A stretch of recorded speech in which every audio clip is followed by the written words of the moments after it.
6 state champions and 4 state runners-up and 22 state medalist teams.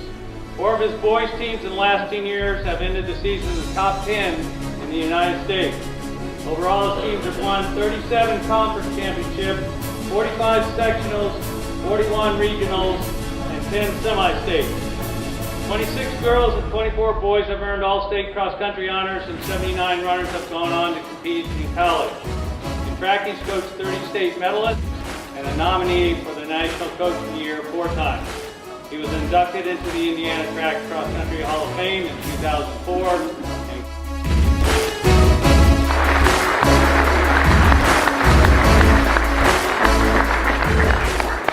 Good afternoon. Observing things for a long time, and I want to clearly let you know I'm a work in progress. I'm a work in progress as a coach and a work in progress as an because this attitude, it's a great day to get better. How are we going to do it? That is not normal. That is not typical of the world we're living in. That means most people in our world waste 5/7 of their lives waiting for 2/7 of their lives.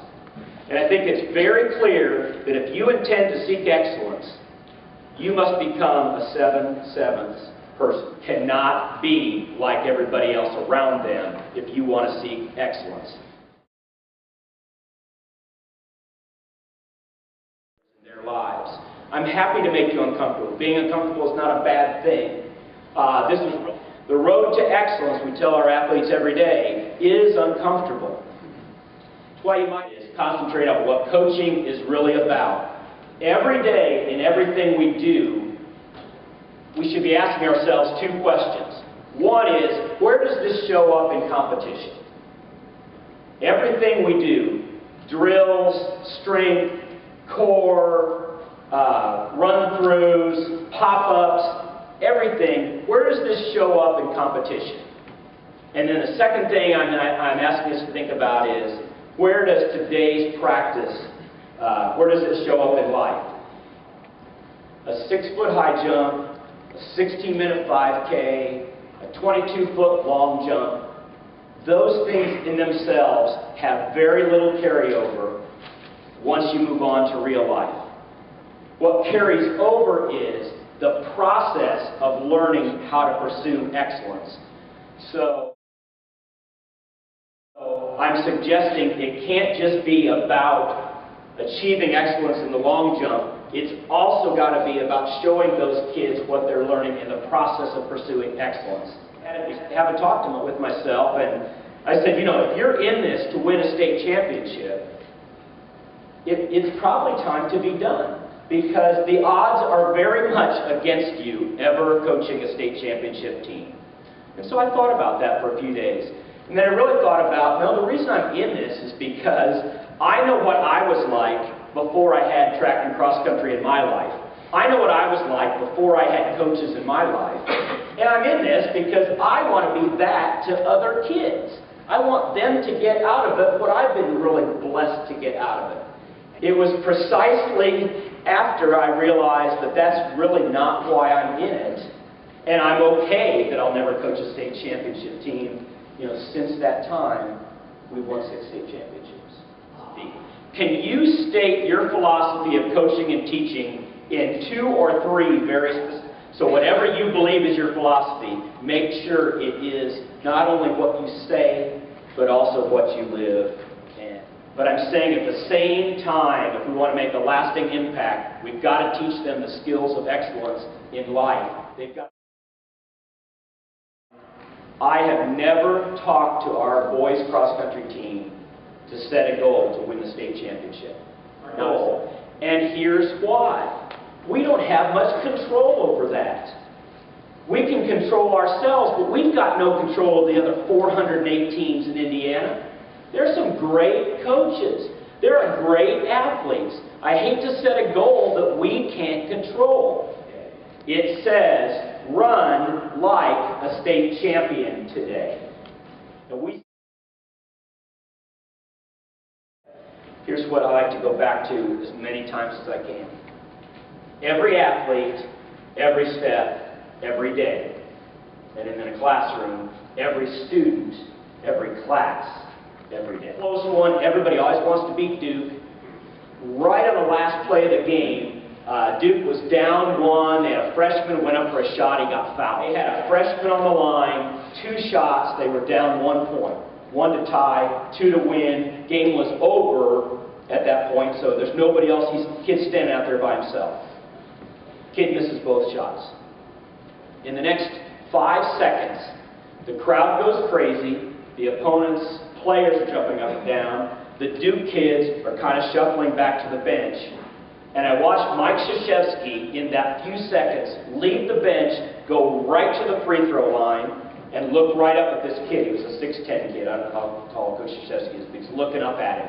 And the camera's on him, and you can see Mike Krzyzewski say, "There will be another time, you will hit those free throws, you will win games for us."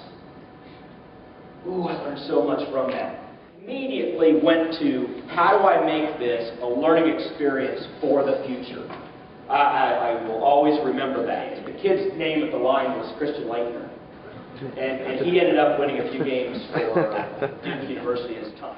The goal is not that they never feel negative, the goal is that they don't feel negative for very long. This is definitely not like everybody else.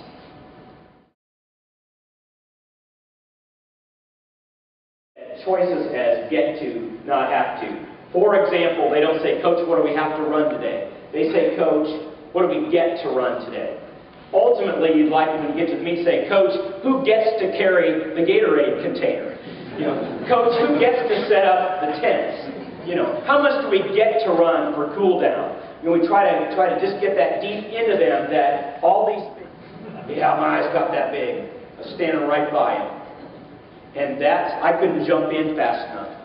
And that's how I got 30 minutes one-on-one with one of the greatest Olympic athletes in any sport from any country.